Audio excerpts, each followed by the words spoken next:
Morning or good afternoon, good evening, um, depending where you are in the world. My name is Jeffrey Lee, and I'm currently in Bangkok, Thailand. I'm joined today with my good friends John and Elena, Canadians that have sought refuge in El Salvador. How are you two doing? We're doing fine. Lena? Yeah. Lena's fine too. Yeah, just All try to adjust to culture in Salvador. right. Yeah. Yeah. All right. So today we're online Bible study, and we're tying um, current world events to Bible prophecy. Unless you've been hiding under a rock and completely unaware, we are witnessing. If you don't know anything about Bible prophecy, something that could be quite scary. And that is what's happening in the Middle East that now has involved the United States, and Russia and China are in the wings. And if you know something about Bible prophecy, your intuition is probably um, giving you lots of signals. And so we're gonna tackle that subject. What exactly is happening through the lens of Bible prophecy? And before we get started, I'll just say to you, I've been studying the Bible off and on for about, say, 25 years, and I never went to seminary. I'm still learning. John, you might mute your microphone. You get Okay. All right. Yeah, there. Thank you. And so I'm not claiming to be an expert, and I'll get some things wrong or misphrase things. So, and given new information or revelation or understanding, I could change my opinion. So I reserve the right for that. So please offer grace to me. I think that I have come to understand things that I struggle understanding, that most Christians, and I dare say even pastors, don't understand. And so to start,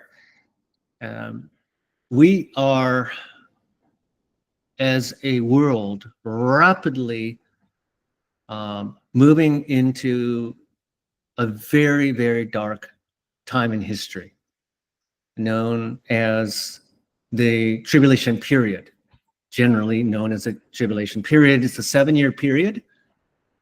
And the focus will be on Jerusalem, Israel. And there will be an event that happens beforehand that's known as the rapture.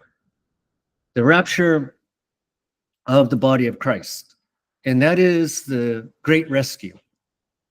And those people are going to be spared from the horror that's about to come on to the world. If you knew what really is going to go down, you would do everything and anything to avoid it. But there's no place on earth to hide from it. The world will be consumed in a world war that will make all other world wars look like child's play. And there is a way to get rescued and escape from it, and it's called the rapture. And so to take advantage of that, it's the free gift of God. And what you need to do is get right with God. There is only one true God, the God of the universe, the creator. And there's many false gods. And there's many false religions, right? And I don't need to tell you that in this last 5 or so years that the amount of misinformation and disinformation and malinformation is rampant, and it's going to get worse. So what do you have to do to get rescued and to be part of the rapture? You have to become part of the body of Christ. This is not my opinion. It's straight out of the Bible. And what it says is that you need to believe that Jesus Christ died for your sins, was buried, and came back to life 3 days later. If you believe that Christ died for your sins, was buried, and came back to life 3 days later, you're saved. You'll instantly become a member of the body of Christ. You have eternal salvation. And when the rapture occurs, and it could happen any moment, you will get rescued and you will meet the Lord, Jesus Christ, God, in the clouds. And you'll be spared from the tribulation period that is to come. Now, if you choose to reject this free gift of salvation, you will be left behind. And the dispensation of grace will end, and the dispensation of the kingdom will begin. And there will be a 7-year period. And that 7-year period is divided into 2 parts, 3.5 years in the beginning, 3.5 years at the end. And in the beginning, the people who will be left behind were the ones that rejected the free gift, who don't believe that Jesus Christ is God incarnate. They're believing in a false God. They're believing in a false religion. And 2 figures will take world stage. And they are described all throughout the Bible, at least one of them, known as the Antichrist. And then with great detail, granular detail in chapter 13 of the book of Revelation. You'll see 2 beasts, the beast from the sea and the beast from the earth. The beast from the sea is the Antichrist. The beast from the earth is the false prophet. There you're going to see things that are commonly known, like the number 666, the mark of the beast, et cetera, et cetera.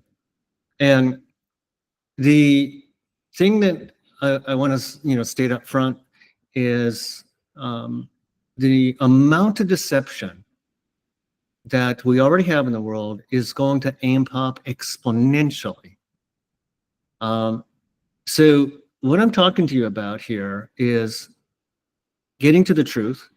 There are real issues that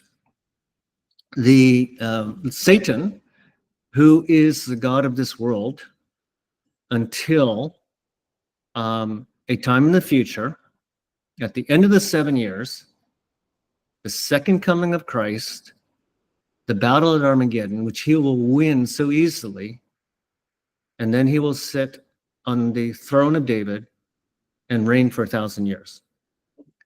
But until that time, Satan is in control, which is why there's so much disinformation, misinformation, and malinformation. Satan has his people at the highest positions of government, politics, law, finance, and NGOs, non-governmental organizations. The most powerful people are empowered by Satan, which is why you can see throughout history there's been so much corruption, so much killing, so many wars.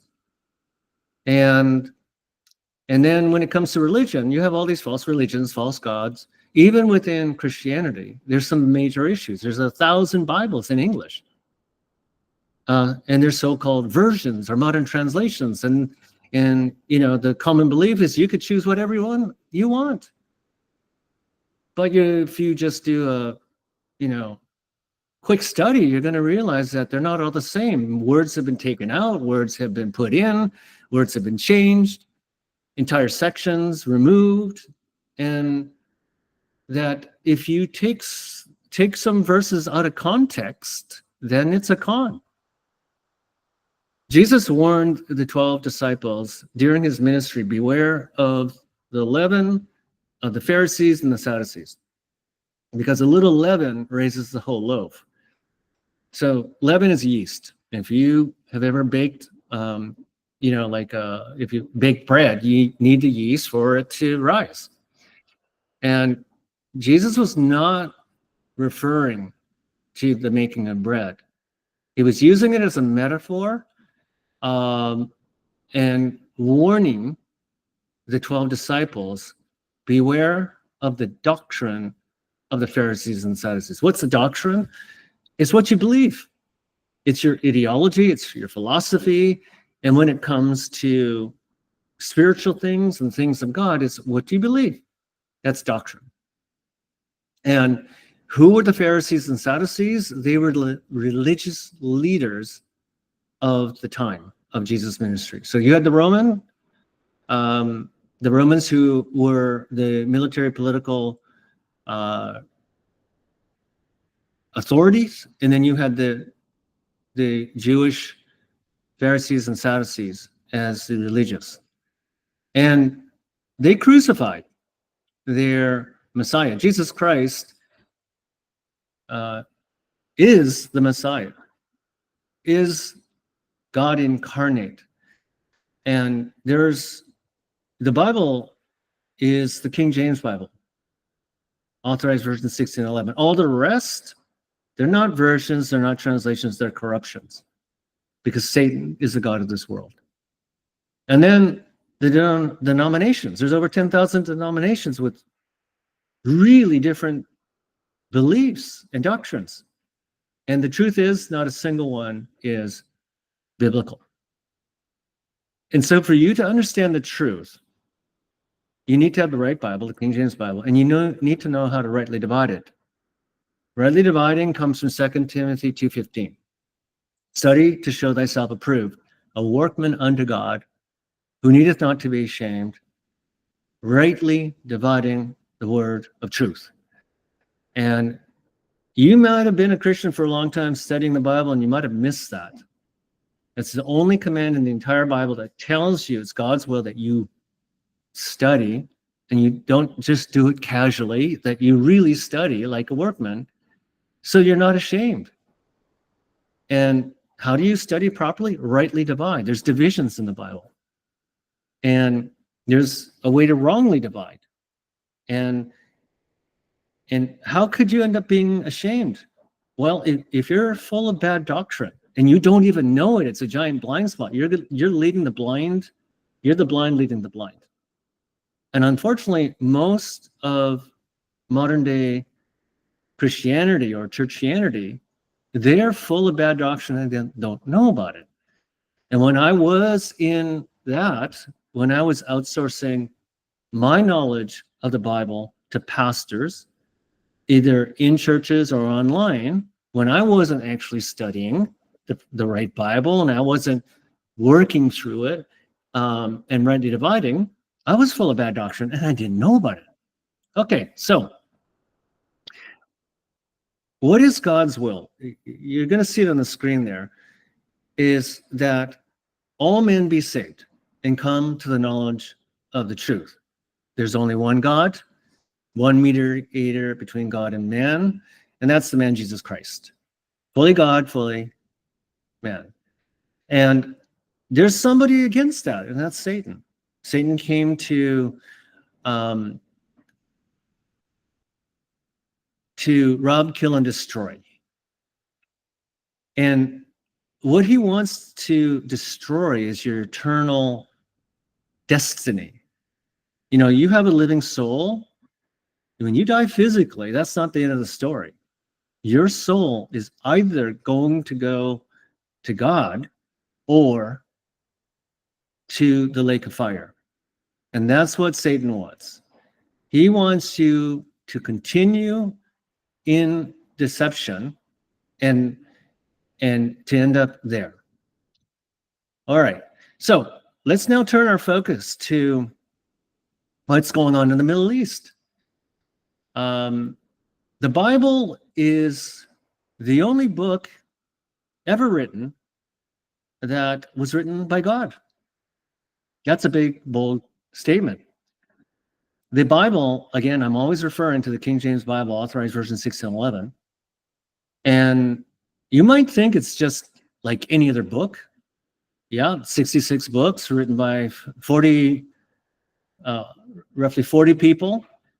Maybe exactly 40, I don't remember exactly, but around that.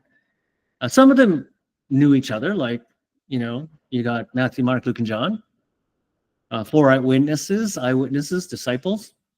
But most of the authors of the Bible never knew each other. They weren't in the same time or space dimension. There were hundreds, if not thousands, of years separating their walk on the earth. But it's a single integrated message. And there are hidden codes all the way through the Bible to prove to anybody who looks that this is not just any ordinary book. It is cryptographically and mathematically, through these hidden codes, perfect. So, how could that be? Well, it's divinely inspired by God. It's preserved. It's perfect. Well, how could that be? Well, God chose these 40-odd men and wrote the book through them. Well, how could that be? Well, he used them because he's the creator of all things, including you and me. And also, I want to draw an analogy. You are probably listening to this on a mobile phone, maybe a tablet, maybe a computer, and you use that same device to communicate to your colleagues, your boss, your employees, your friends, your family. How? Some kind of app, email, Facebook Messenger, WhatsApp, Signal. And when you send a message and the other party receives it, it's coming through a device. And do you think that they believe that the device wrote the message? No, they don't believe that. They believe you wrote the message. So you are using the device as a tool. And that's how God used these 40 people as a tool to deliver a message to humanity about his purpose. His purpose is to bring people back to the knowledge of the truth that there is only one true God. And there's an enemy to humanity who is completely against your well-being, and that's Satan. But he masquerades as an angel of light. And he's blinded people to the knowledge of the truth. There's lots of cover-ups. There's lots of obfuscation. That's a big word. It's to cover up. It's to deceive. He is the father of lies, Satan is. And if there's any area that is more protected than, what is it called? Area 51 or Antarctica, right? Highly protected zones. It's the Bible. Satan doesn't want you to know the Bible. And he doesn't want you to hear this message. So he has surrounded it with FUD, fear, uncertainty, doubt, and a bunch of false Bibles, false denominations, false religions. And that's what's happening in the world today. What's playing out, okay? What's playing out in the world. So let's tie it together. Israel, Jerusalem, that piece of real estate, the Temple Mount, for centuries has been in conflict. And according to God, that is the center of everything. And it's called the cradle of civilization. And the amount of wars that have been fought over that piece of real estate it's countless, really. But the Bible is a book that is full of prophecy. What's prophecy? It's like telling the future before it happens.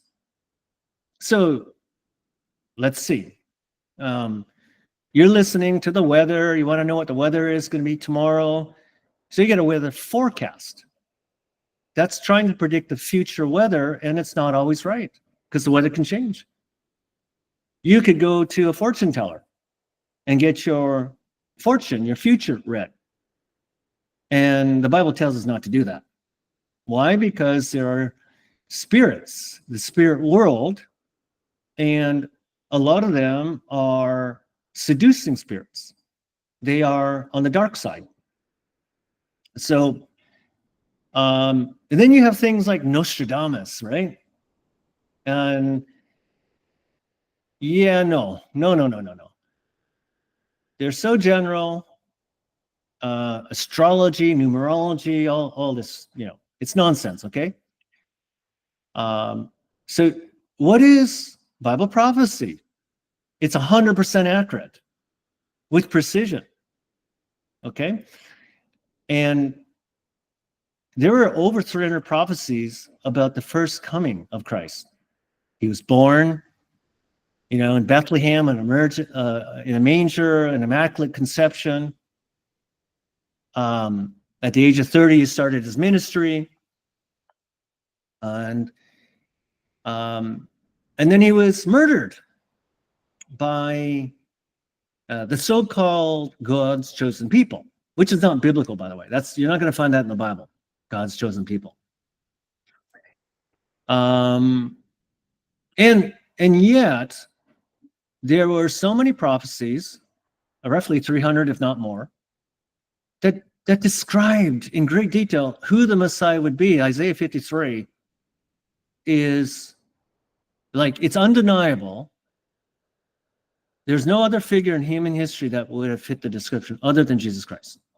And yet, the religious leaders demanded his crucifixion. The Jewish leaders demanded the murder of their Messiah. Okay. So, some of those prophecies have been fulfilled already. And they're now history. True history, not fake history. Do you know that most of the history that we're taught in schools, it's fake history? I mean, the victor, whoever becomes the next prime minister, president, dictator, king, shah, they usually got there by extreme violence. And then they get to rewrite history, don't they? To whitewash their sins. So I'm not talking that kind of history, which we're all taught in our schools from a young age. Now, really, those schools, do you control the curriculum? Do the teachers? No. Who controls it? Who's the god of this world? Satan. So from a young age, he is propagandizing the minds of humanity into false doctrine. They're indoctrination camps. So a lot of us have to unlearn what we've been taught to get to the truth. Jesus said, I'm the way, the truth, and the life. No one gets to the Father except through me. He said, if you see me, you see the Father. I and the Father are one. It's the concept of the Trinity. You won't see the word Trinity in the Bible, but the doctrine is all the way through.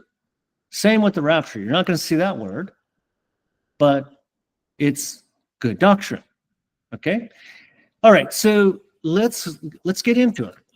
Did you know that there is this eternal hatred sown throughout the Bible? And the hatred has to do with two bloodlines. Always there's these two bloodlines. Go all the way back to Genesis. You have Adam and Eve, and the serpent, the devil, the snake, deceived Eve. There was only one rule.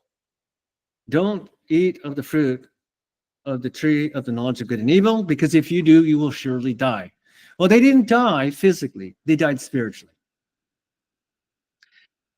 And the Garden of Eden, God had to banish them. Otherwise, they would stay in that fallen state, spiritual death forever. Remember, your soul is eternal. So God had to go into rescue mode. The entire story in the Bible is God trying to reach out to you, to me, to humanity, to rescue your soul.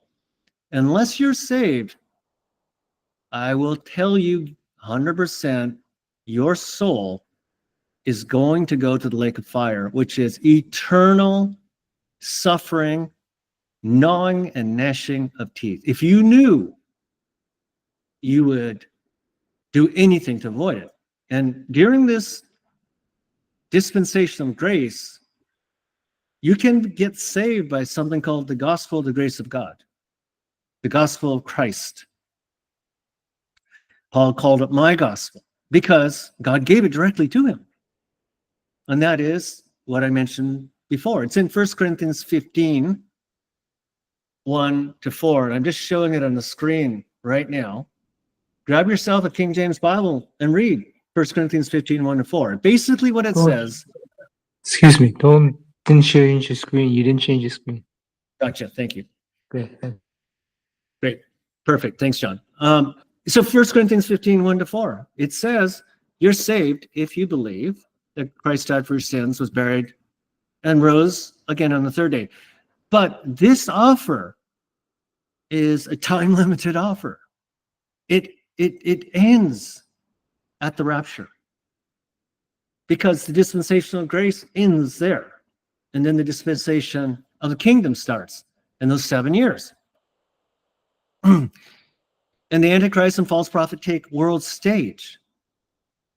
And they will offer the mark of the beast, which will be a cryptocurrency.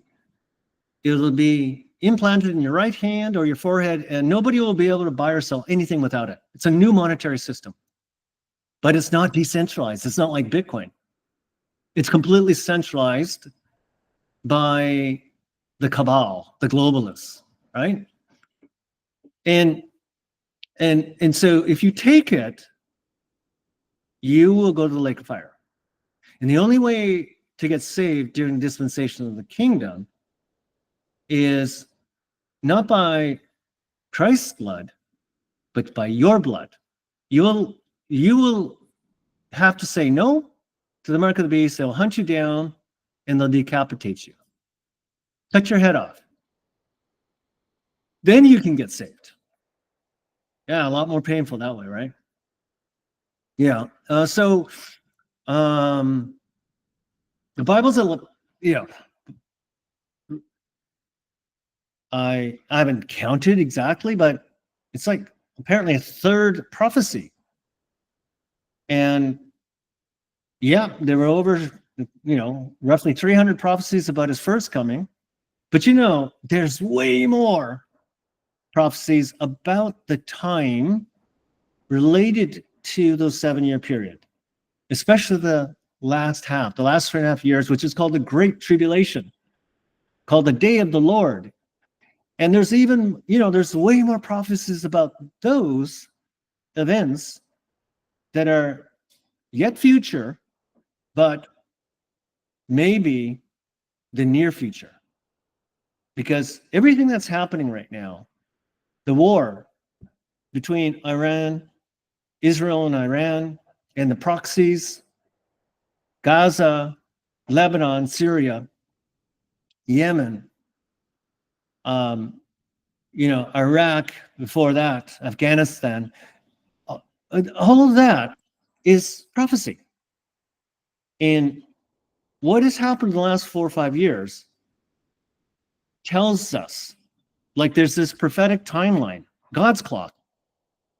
We're called to watch. And it's like we are nearer than we have ever been to the rapture. So if you're not saved, get saved. Just believe in 1 Corinthians 15, 1-4. It's a perfect asymmetric bet. There's no downside to it. There's only upside. Eternal salvation. If you choose to stay blind and you get left behind, you reject this, good luck to you. You have horror in your future. You have pure horror. Okay? All right, so okay, now I'm going to focus on the book of Revelation. And it's the last book in the Bible. And it's the only book that actually has an express blessing for anybody who reads it and keeps it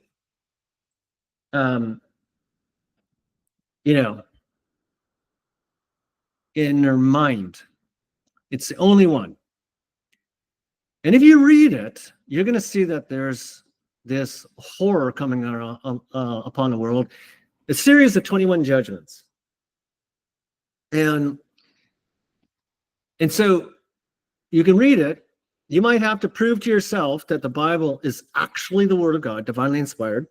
You can reach out to me if you want to know that. I'll give you resources. But don't ignore this. Don't ignore this, because your future and your future eternity depends on it. So what I'm reading right now is Revelation chapter 2, and particularly verse 9.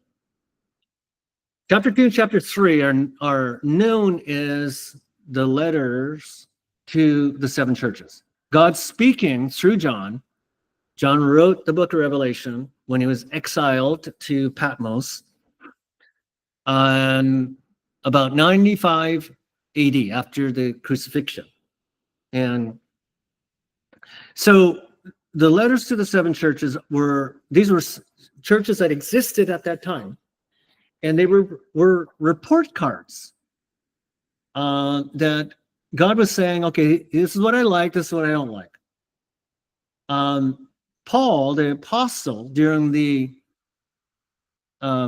dispensation of grace, went around and he was raptured to the third heaven and given a whole bunch of mysteries, sent back to earth.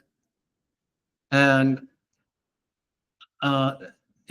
so that's how we get saved during the dispensation of grace. It's completely different than the prior dispensations. These are one of the divisions, that there's dispensations. And in these seven churches, there's two in particular that talk about a group of people that call themselves Jews, but they're not. They lie, and they're from the Synagogue of Satan. So here we are in Revelation chapter 2, verses 8 and 9. Chapter 8 identifies it's the church of Smyrna. Okay? And then if we read chapter 9, verse 9, it says, I know thy works. This is God speaking to the members of the church in Smyrna. I know thy works and tribulation and poverty, but thou art rich. So God's talking to the people who are going to this church, not the leaders of the church. And then God turns his attention to the leaders.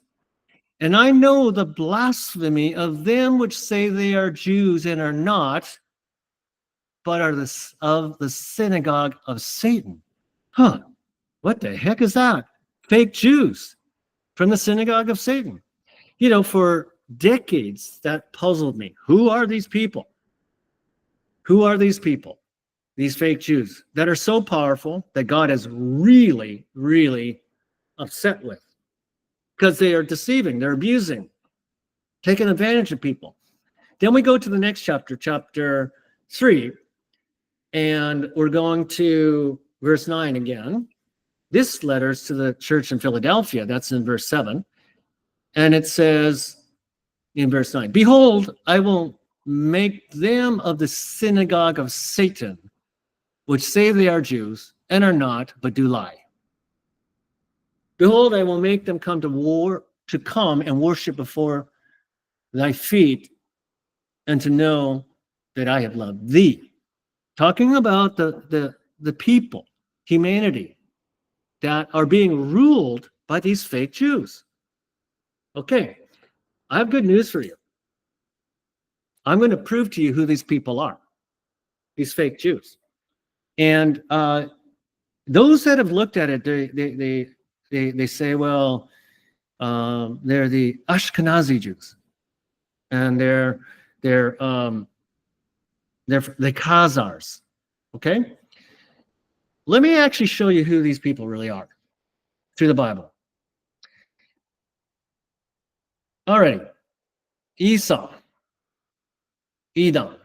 You do a word search, and I'm using the Blue Letter Bible, and I typed in Esau and Edom and hit search of the King James Bible. That combination of words, Esau and Edom, occur 15 times in 7 verses. And here they're being displayed. 6 verses in Genesis and 1 in Obadiah. So let's just go through them. Esau said to Jacob, feed me, I pray thee, with the same red pottage. It was red lentils that he had cooked. For I am faint. Therefore was his name called Edom. Okay, Esau and Jacob were brothers. Esau was the first that came out of the womb. Jacob the second. And he was starving to death. And he asked Jacob, give me some of that food. And Jacob is known as a deceiver. And he said, give me the birthright. In the tradition of the people of that time. This is the book of Genesis. You have Abraham, Isaac, and Jacob. And Esau was the brother. And he was the first one out. So he was going to get the birthright. Not Jacob, the second. No. Jacob was sly. He said, give me the birthright, I'll feed you some food. And Esau gave him the birthright. And so it says Esau is Edom. Okay. It identifies it right there. Next verse, 32, chapter 32, verse 3. And Jacob, that's the second brother, Jacob sent messengers before him to Esau. And to Esau, his brother, unto the land of Seir, the country of Edom. There was already a hatred between these siblings. And so Jacob was afraid of Esau. So he sent messengers. He was too afraid to meet Esau face to face. And it identifies here that Esau was in the land of Seir, the country of Edom. So Edom is a person, Esau, and a place, the country of Edom. Person and place. And Edom, the Edomites are the descendants of Esau. Okay, chapter 36:1. Now these are the generations of Esau, who is Edom. So there you go. I just said that, the Edomites. Verse 8. Thus dwelt Esau in Mount Seir. Esau is Edom. Could it be more clear? Esau is Edom. The descendants of Esau are the Edomites. Verse 19. These are the sons of Esau, who is Edom. And these are their dukes. Verse 43. Duke Magdiel, Duke Iram. These be the dukes of Edom, according to their habitations in the land of their possession. He is Esau, the father of the Edomites. Shall I not in that day, saith the Lord, even destroy the wise man out of Edom, and understanding out of the mount of Esau? Okay, I think I've established, the Bible has established, that Esau is Edom, and the descendants of Esau are the Edomites. Okay, so a lot of these prophecies, I'm going to show you some maps. And so this is the big map. I think I have to change the screen. And let's just do that. Change the screen to the window, to the map. There we go. Right. Just make this a little bigger for you. All right, so this is an overview of the area of interest. And right where my mouse is circling, this is Israel. You got Jerusalem and you got Gaza there. And you have surrounding countries. You have Egypt, Jordan, Syria, Lebanon, Iran to the right. To the due north, you have Moscow, you have Russia. And you see Ukraine up there. And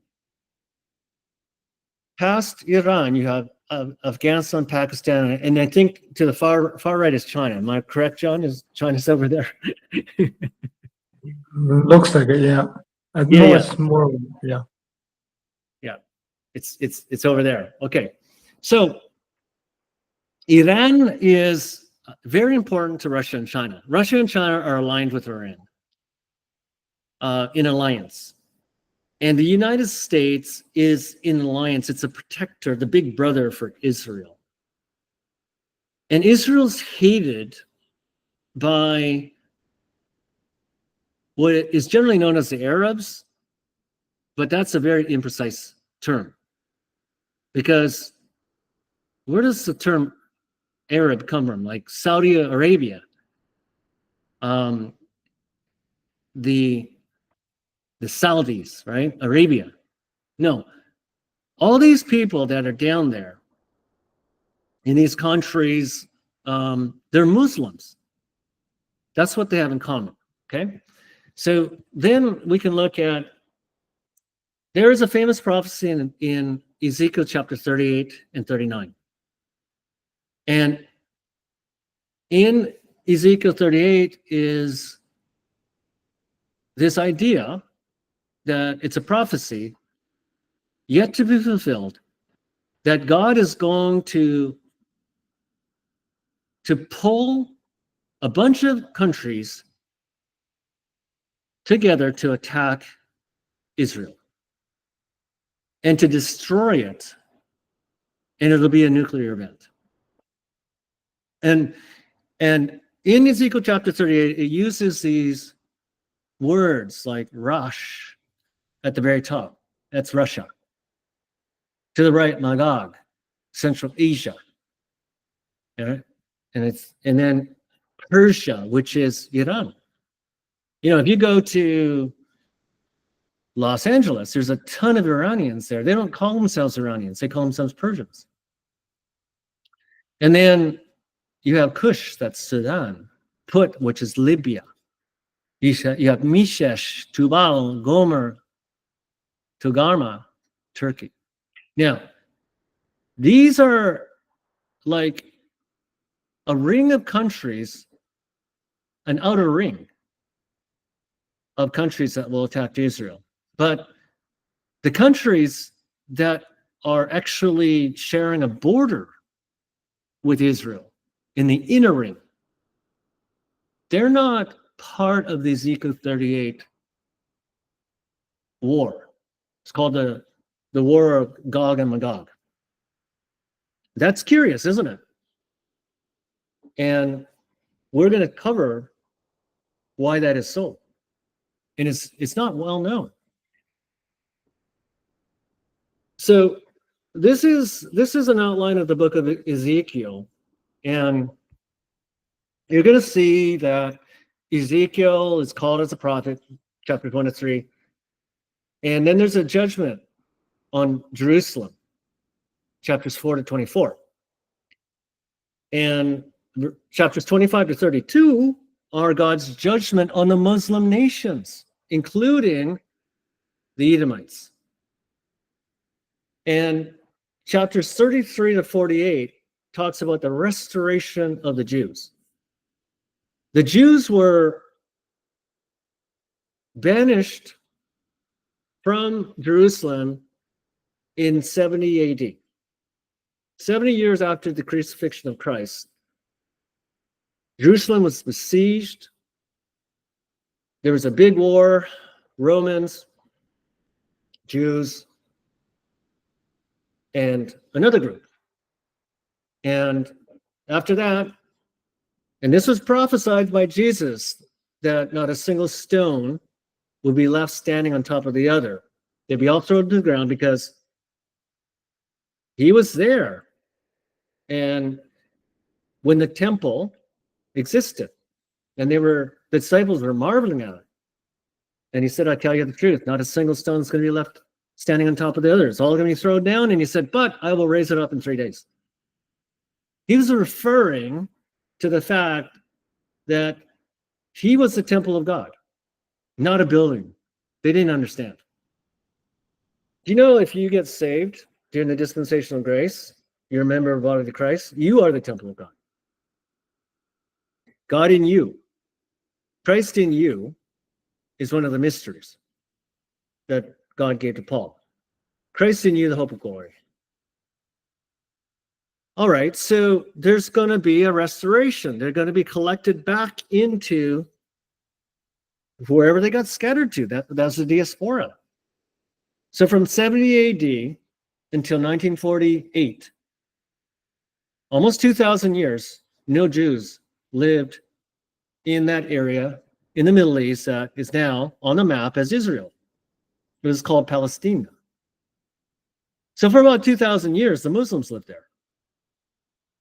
And then all of a sudden, the modern day state of Israel comes in, and it's a land grab. So you can see why the Palestinians are pissed, right? All right, so chapters 33 to 36, they return to the land. Chapter 37 is the prophecy of the Valley of the Dry Bones. And then 38, 39 is the Magog invasion that I've been referring to. And then 40 to 48 is the Millennial Kingdom. That takes place after the end of the 7 years, the second coming of Christ, the battle at Armageddon. Jesus defeats all of these nations that are pulled in to attack Israel. They destroy Jerusalem. It's nuclear. It's world war. And then he sits down on the throne of the newly rebuilt temple during that 7 years, and he reigns for 1,000 years. That's the millennial kingdom. That's the outline of Ezekiel. And so we're kind of focusing here, right? I'm not going to cover 37, but we're going to cover 38 and 39. So let me just have a look here to see. So it's important to know Gog and Magog. Gog is a personage, a person. And Magog, although you'll find Magog in the Bible, it's referring to a group or an army. And if you do a deep study on Gog, it's actually Satan himself. But Satan works through people. Satan works through people. During the ministry of Christ, near the end of the ministry, when he knew he was going to be betrayed and crucified, at the Last Supper, he said to the 12 disciples, one of you are going to betray me with a kiss. Of course, that was going to be Judas. The Bible says that the devil possessed Judas. See, yeah, the devil can possess, and he possessed Judas. And one of the prophecies about the rapture that Paul wrote, you'll find in 2 Thessalonians chapter 2, and it talks about the rapture as a day of Christ. that the body of Christ are not in the darkness, we're in the light, so we're going to know. We're going to be taken and rescued out, and then the evil one will come. He's called the son of perdition and the man of sin. Huh. Why is that? Well, because in chapter 13 of the book of Revelation, that describes this beast from the sea who is the Antichrist, he's going to get killed and come back to life. An imitation of what Christ did. See, Satan does this. Satan wants to be adored and worshipped as God, so he imitates everything that God's done. He corrupts it. He offers a counterfeit.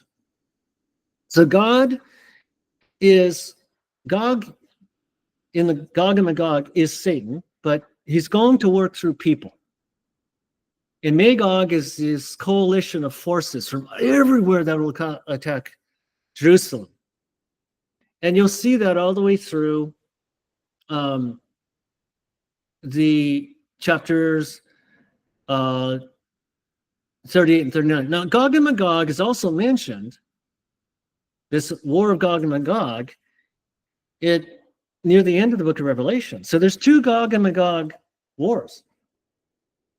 And they're separated by at least 1,000 years.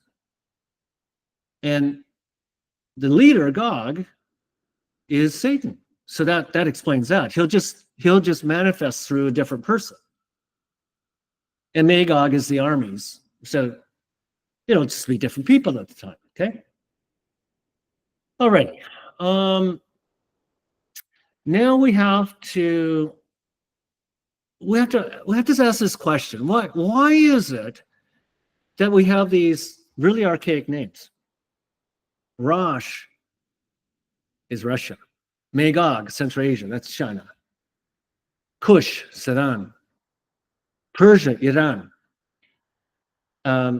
Why these ancient names? Because there's something about us humans and warlords, coup d'etats, regime changes. Humans change the names of places all the time. You know, right now we have Istanbul in Turkey. What was it called before that? It was called Constantinople. The Emperor Constantine moved the center of Rome there. That's why it's called Constantinople. And before that, it had a different name. Forget the name, but yeah, we just keep changing the names. So God knew that, and that's why he used the ancient names. So to understand prophecy, you got to be a workman. You got to study, right? Now, this whole message is that I'm giving to you in the slides come from Chuck Missler, who was just, he studied the Bible for 60 years. Great teacher. He died a few years ago. So credit to him. Alrighty. So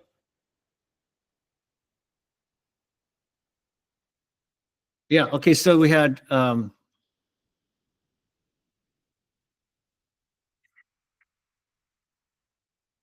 in Genesis chapter 10, the nickname is the Table of Nations. So this is after the fall in the Garden of Eden. Remember, Adam and Eve, they get banished. Then they have Cain and Abel. Cain kills Abel. So right there, you already have this sibling rivalry. You have this hatred. Two distinct bloodlines. And then Adam and Eve have to replace Abel. Got murdered. So comes Seth. And then they start to repopulate. And there comes a time when God is really sad about what's happened to humanity. And the fallen angels, a third of the angels went into rebellion with Satan. They're known as the fallen angels. They could see human beings getting married, having marital relationships, and they envied it. So they shapeshifted, gave up their angelic suits, which are invisible to us, took on flesh and bone, and they took whatever human female that they wanted, and they had offspring, and they're called the men of renown. They're the Nephilim, and they were mixed DNA, rebellious DNA, and that's why God tried to cleanse the earth of this mixed DNA. But before he did that, he saw that humanity with these fallen angels had become totally depraved, immoral, homosexuality, bestiality, the whole bit. And he said, oh, I got to reset this. I got to change this. He looks all over the place for just, is there one righteous person? He finds Noah. And then the great flood and, building of Noah's ark. And the only ones that get in the ark, the only ones that listen are his wife, his 3 sons, and their 3 wives. And then the world repopulates. And there in Genesis chapter 10, you're going to see that 70 nations come out of it. There's Noah, his 3 sons, Shem, Ham, and Japheth. And you can see their offspring. Okay, so on the right, you see Magog. You see that for the first time, Magog there. You see these ancient names, Cush, remember Cush, Gomer, and Put. Okay, I showed you on that map, the Ezekiel 38 invasion. They're going to be involved. So those are names coming from the Ham and the Japheth lines. Shem is different. And so from Shem and Ham and Japheth, the three sons, there's 26 that come from Shem, 26 different nations. 30 nations come off of the Ham lineage and 14 from the Japheth. So that's 70. So there's 70 nations. So you have Abraham, Isaac, and Jacob that will come off the Shem line. And Abraham, Isaac, Jacob is renamed Israel. Jacob's brother is Esau. So I'm going to tie this all together for you. So from the Shem line, you see what I just told you. That by Genesis, I think it's chapter 11, verse 18, you see Abraham shows up. And so that's something you keep in mind. The Ham line is not the Shem line. The Ham line, you get the Philistines. That's the Palestinians. Okay? Now, Palestinians as a group are not a homogeneous group. And the whole region in Israel, before Israel, was called Palestinia for like close to 2,000 years. Not a single Jew lived there for 2,000 years. And so you have these other names. Down at the bottom, Kittai or Kathai, Sinai, there's your China. So every nation comes off of these 3 lines, Shem, Ham, Japheth. Japheth, you have Gomer, Ashkenaz, which is Germany. So a lot of people say that the fake Jews, they're Ashkenazi, they're Khazar, but I don't think so. I think it's clearly Edom. And so Magog, critical to understanding Ezekiel 30 and 39. And so we're gonna see about the Magog identity, that these are sort of like independent writers, historians. Like Josephus was, one of the most famous, that even with Christ, he was documenting everything. What Josephus calls the Great Wall of China, the ramparts of Gog and Magog. Remember Gog? I told you it's spiritual, it's Satan. And the Great Wall of China existed back then, were the ramparts of Gog and Magog. And so you'll see the word Scythians. Scythians. This is the Magog people. That's original name. And so Russia, as we know it today, the people are the Scythians.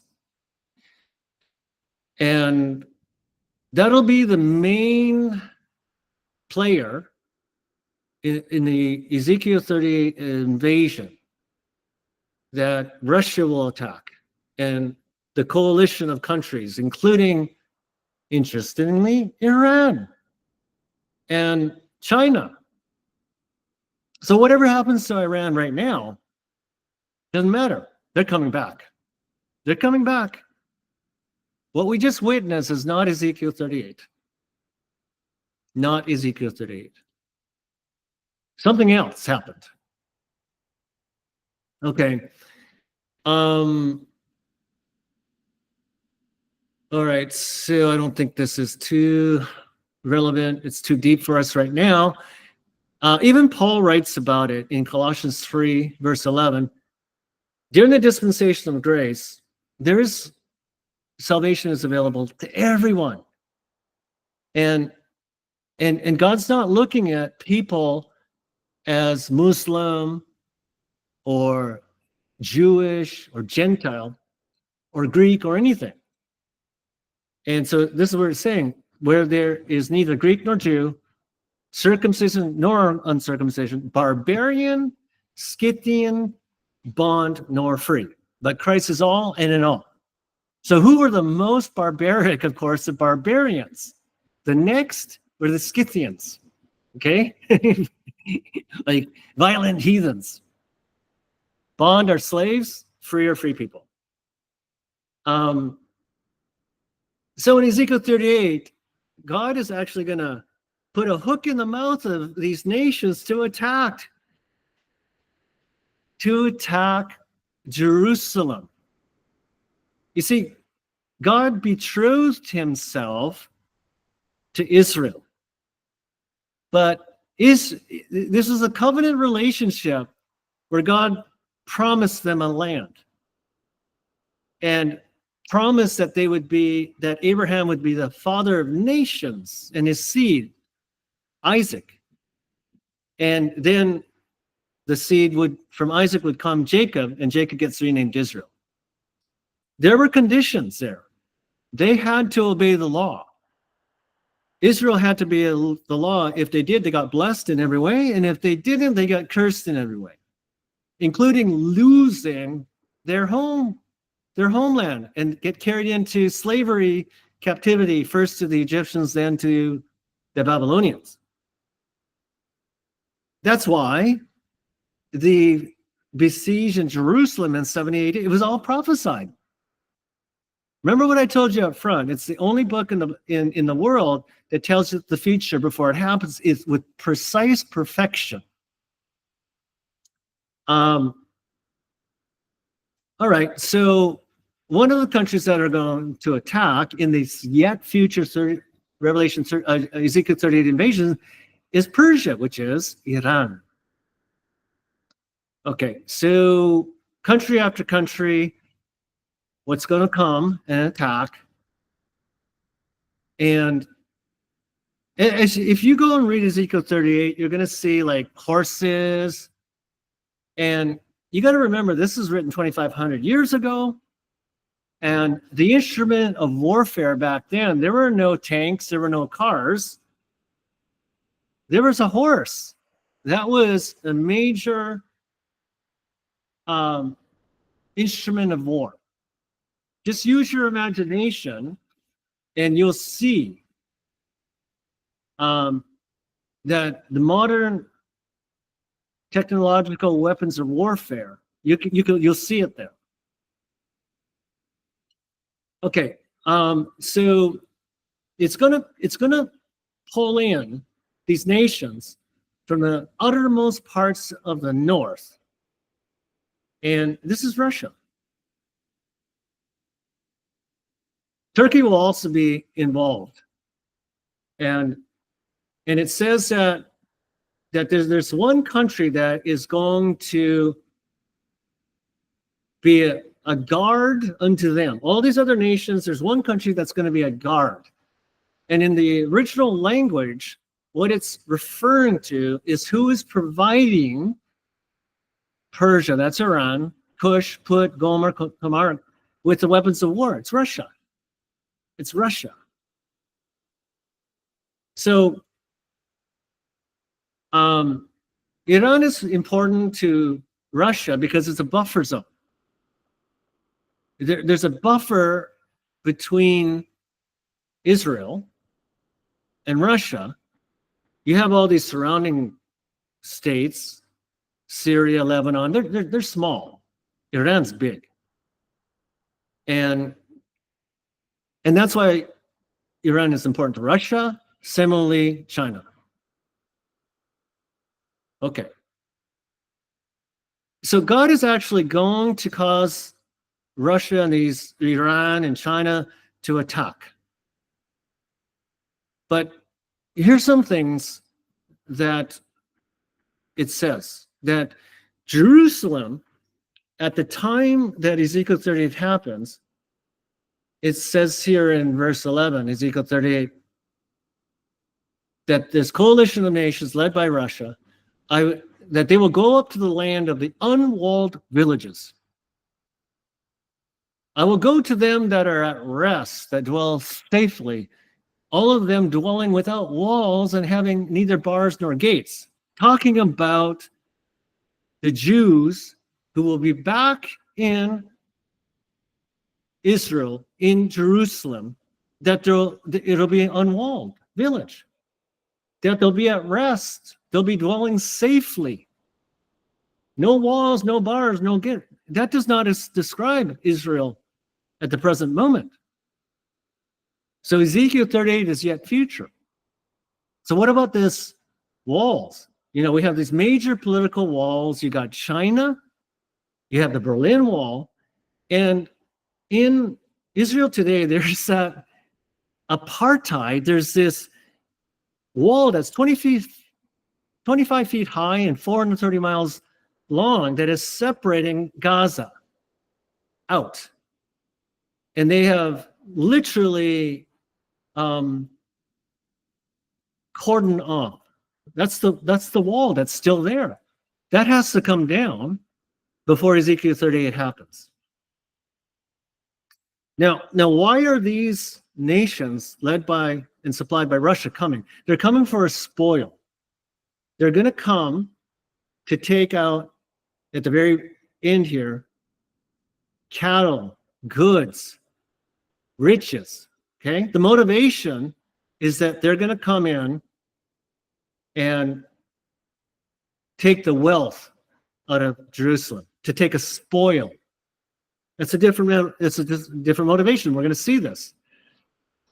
This is going into all the other countries in description. Okay, by verse 14, God is identifying that his people Israel, my people of Israel, dwelling safely, that they're going to get attacked. At the current moment, God is looking at the Jewish people with disgust. It's like a state of divorce. But God always keeps his word. And the fact that the Jewish people have been persecuted throughout history is because of their disobedience. Go read Deuteronomy chapter 38. The blessings for obedience and the curses for disobedience. They bring it on themselves. So he doesn't call them Israel all the time. He calls them a whore sometimes. And I don't believe that he's happy with them. There will be a time when he is, and he'll bring them back into Jerusalem. God will do it. And he'll call them my people. But I have a question whether or not the Jews back in Israel was because God brought them, or the fake Jews from the Synagogue of Satan pulled that off. Interesting. Interesting. So let me just show you something, because you know that there's these fake Jews. They call themselves Jews and they're not. They lie, and they're from the Synagogue of Satan. We know Edom. Esau's Edom. The descendants are Edomites. In the Greek word, they're called Edoman. Edomans. And if you don't study history, you'll miss it. Now, the judgment against the Muslim nations, there is one nation, Muslim nation, that disgusts God more than any. And there are more judgments against this one nation than any other of these Muslim nations. Guess what nation that is? The Edomites, Esau. In the Greek, the Edomans. And how did the Edomans existed before Israel, before Abraham, Isaac, Jacob becomes Israel. They were not Jews. They were not Jews. There was something that happened in 70 AD at the besiege of Jerusalem. There was this big war between the Zealots, the Orthodox Jews, the Romans, and the Edomians. The Edomians were not Jews. And there was something that happened, like 100 years before Christ, 100 to 200 years before Christ, when the Jewish army defeated the Romans, and for a while they had control, the Jews, the Orthodox Jews, and they looked at the Edomans, or the Edomites, or the descendants of Esau, and said, you have three choices. Run, get slaughtered, will kill you, or convert to Judaism. They were proselytized, and some of them became Jews in name only. There it is. There's the linkage. Those are the fake Jews. And to the Romans, they couldn't discern, like somebody who doesn't know anything about Christianity, they would look at Catholics and Christians, oh, you're all the same. They're not the same. So for the Romans, looking at a Jew, whether they're Orthodox Jew or an Edomian that just said, okay, I'll be a Jew. They didn't know, right? And these are the fake Jews. So let me go ahead a little bit. And if you read chapter 30 and 39, you're gonna see that it's a nuclear event. And there is, you'll just see. I don't have the time to go through it right now. Now, the 7-year period that I'm talking about is detailed in the book of Daniel. We've been talking about the book of Ezekiel. which Ezekiel's a major prophet, so is Daniel, so is Jeremiah. And the 7-year period is detailed in chapter 9, book of Daniel. And it talks about 70 weeks being important as it relates to Jerusalem. And when it says weeks, it doesn't mean a week of 7 days. It means a week of 7 years. So when you think week, don't think days, think years. So 70 weeks, 7 years per week is 490 years. And so this is prophecy, and 69 of those weeks have now been fulfilled. And that's in Daniel chapter 9, verse 25. And that's the coming of the Messiah, who then gets crucified. And since the crucifixion until now, we've been sitting in this gap, this interval, this pause. And I think the image to the right of the cross with the building with the flame, that's the destruction of Jerusalem. So we're waiting for this final week of 7 years, which is why it's called the 70th week of Daniel. The final 7 years. So rapture is going to happen, and then the 70th week. And there's going to be a covenant that the Antichrist will enforce. And the temple, the yet to be rebuilt third temple, will be built in Jerusalem. Sacrifices start, and by the midpoint of the 7 years, the Antichrist stands up in the temple. He erects an image that is known as the abomination of desolation in Matthew chapter 24, and that kicks off the Great Tribulation, the final 7.5 years. The Great Tribulation of Matthew 24, and then so sometime before the midpoint of the 7 years, the temple gets rebuilt. We don't know exactly when, we just know it will be rebuilt. Now, the end of the 7 years is the Battle of Armageddon. It's a place.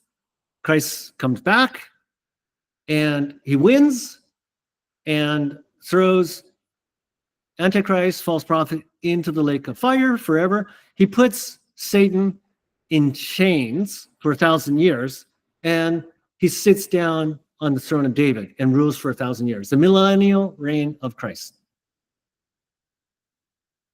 There we see it, millennium.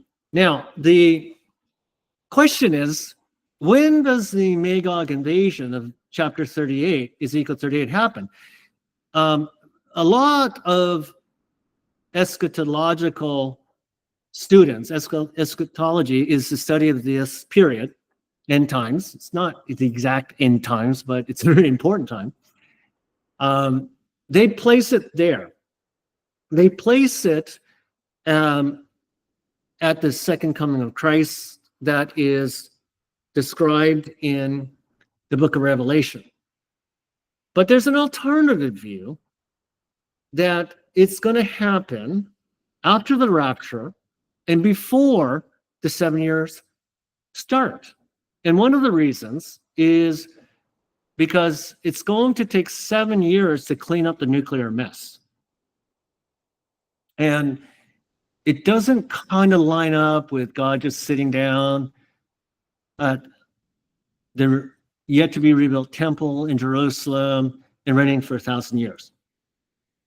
And there's a couple of other things that don't coincide. Remember, the wall's going to have to come down, and the Jews are going to be dwelling in safety and peace. It's going to be a false, short-lived time, and then they're going to get surprised. And that's not now. It's yet future.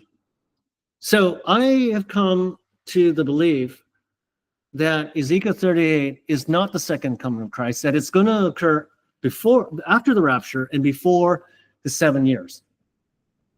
And it's going to be worldwide.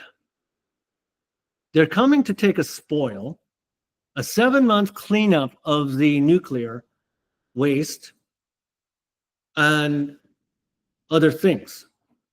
So what would lead up to Israel being gathered by God back into Jerusalem by God, by an act of God, and not by the fake Jews? Okay. Obviously, there's going to be a lot of conflict, and God will defeat all of it of the Muslim attackers, especially the surrounding nations, and then there'll be nuclear emergence. There'll be all these important oil discoveries, and oil is really important to China. So these have to happen before. But Ezekiel 38 is talking about this outer ring of nations coming against Israel, not the immediate neighbors. So what are the missing nations? Palestine, Gaza, Lebanon, Syria, Iraq, Jordanians, Egyptians, Saudi Arabians. Well, Saudi Arabians are in bed with the Americans, the petrodollar. Iraq, they had Saddam Hussein, right? And then there was Al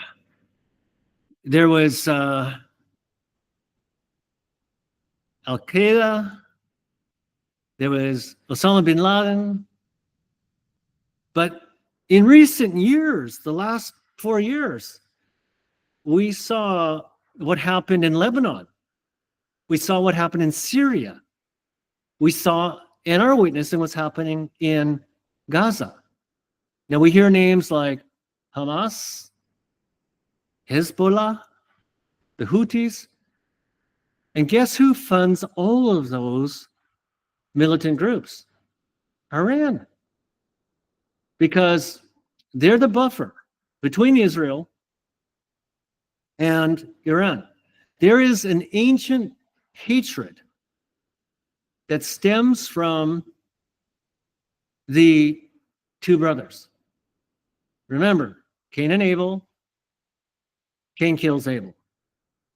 Then you have Abraham, you have Isaac. But Isaac had a brother, Ishmael.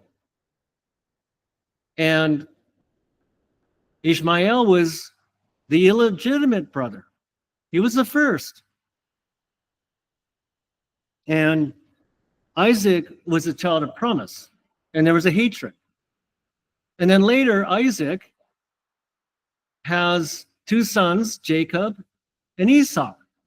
Esau's born first, Jacob second. Esau gives up his birthright for a bowl of red lentils. So this hatred is carried all the way through till the present day. Until the present day. So all these neighboring nations have fallen. Palestine is Gaza. Genocide is happening. 2 million inhabitants, and the Jews are committing genocide. Lebanon has fallen. There was Hamas in Palestine, Hezbollah in Lebanon.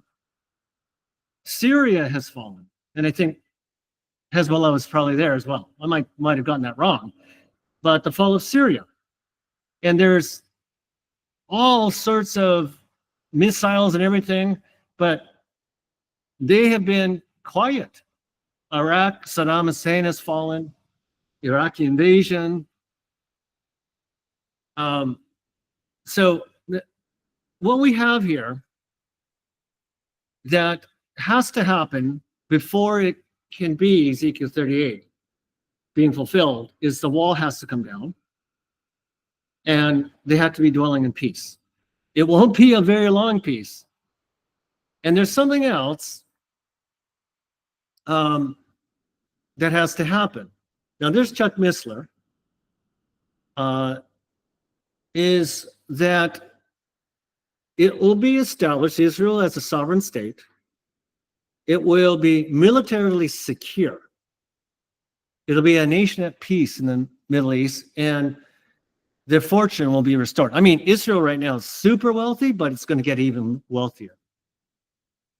And the military secure is has been proven to the world as in recent years how it took out